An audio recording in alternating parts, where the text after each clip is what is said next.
बिहार में साल 2016 से शराबबंदी कानून लागू है, जिसके तहत राज्य के अंदर कहीं भी शराब पीना या इससे जुड़ा किसी भी तरह का कोई भी कारोबार करना गैर कानूनी माना जाता है। इसके बावजूद इस कानून की सच्चाई क्या है, वो शायद ही किसी से छुपी हुई हो। बिहार में एक बार फिर जहरीली शराब पीने से मौत का मामला सामने आया है। बिहार में जहरीली शराब ने एक बार फिर कोहराम मचाया है। उससे खुशियों के त्योहार दिवाली से चंद दिन पहले बिहार में मातम पसर गया। जहरीली शराब पीने से 30 से ज्यादा लोगों की मौत हो गई है। वहीं कई लोगों की आंखों की रोशनी चली गई। जानकारी के मुताबिक सिवान में 26 और सारण में अब तक 5 लोगों की मौत हो गई। मरने वालों की संख्या लगातार बढ़ रही है। सिवान में 29 और सारण में 10 लोगों की हालत नाजुक बनी हुई है। सारण से 1 और सिवान से 4 लोगों को गंभीर हालत में पटना स्थित PMCH रेफर किया गया है। बिहार में शराब कांड को लेकर अब नीतीश सरकार सवालों के घेरे में आ चुकी है। इस मामले में आरजेडी ने बिहार की NDA सरकार पर निशाना साधते हुए कहा कि सरकार को कोई चिंता ही नहीं है। आरजेडी नेता मृत्युंजय तिवारी ने शराब के मुद्दे को लेकर NDA सरकार पर जमकर निशाना साधा। शराब माफियाओं को सत्ता का संरक्षण प्राप्त है और जब तक शराब माफियाओं को सत्ता का संरक्षण प्राप्त होगा तब तक शराबबंदी कानून इसी तरह से फेल होंगे। जहरीली शराब मिलते रहेंगे, लोगों की जानें जाती रहेगी। इस सरकार को, NDA सरकार को इसकी कोई चिंता नहीं है।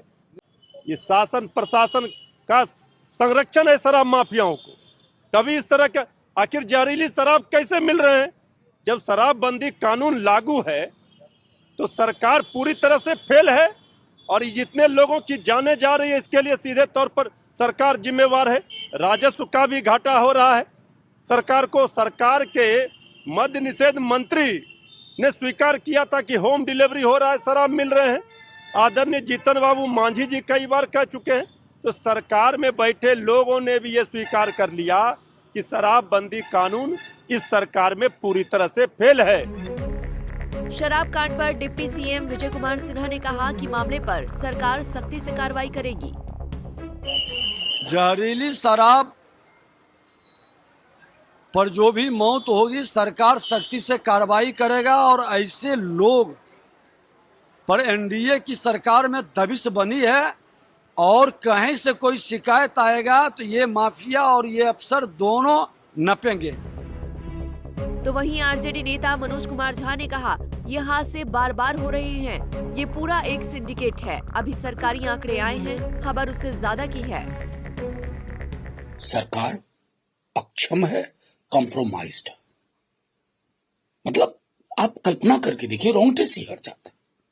कहां ले आए हैं? और ये बार बार की छवियां, बार बार। इसलिए लगातार जो नेता प्रतिपक्ष कहते हैं फल फूल रहा है ये उद्योग के रूप में। It's an industry.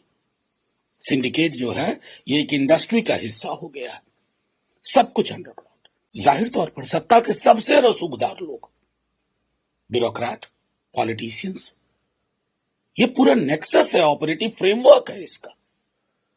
और नुकसान क्या हो रहा है? गरीब लोग मारे जा रहे हैं।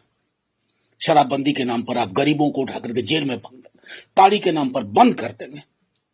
तो ये जो एक पूरा का पूरा जो मैं कह रहा हूं फसाड है, इसको एक्नॉलेज करिए।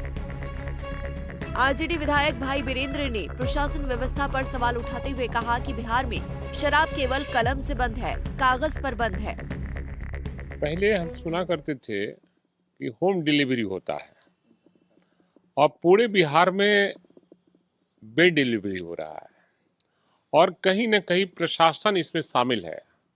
और जो शासन के, सरकार के जो लोग हैं, नेता हैं, और बड़े पैमाने पर शराब माफियाओं से उनका संबंध है और उनकी वसूली काफ़ी हो रही है। और बिहार में शराब केवल कलम से बंद है, कागज पर बंद है, लेकिन खुलेआम बिक रहा है। और जहरीले शराब से छपरा, सारण में जितनी मौत सिवान में हुई है, छपरा में हुई है, ऐसे बिहार में कई जगहों में इस तरह की घटनाएं घटी है। सरकार टुकुर टुकुर केवल देख रही है। ये सरकार को सोचना चाहिए कि आज इसमें चरम सीमा पर नौजवानों का भविष्य बिगड़ रहा है और सुलेशन सूंघ कर नौजवान जो है अपना नशा को ये कर रहा है। तो सरकार को पुनर्विचार करना चाहिए कि इस पर क्या करना चाहिए। अगर करना है तो सख्ती से लागू करे। जब बिहार में इतने लंबे वक्त से शराबबंदी है, बिहार को ड्राई स्टेट कहा जाता है। ऐसे में इस शराब त्रासदी पर नीतीश बाबू पर सवाल उठना तो लाजमी है। और ये कोई पहली बार नहीं हो रहा कि बिहार में त्योहारों के दौरान ऐसी घटनाएं सामने आ रही हों।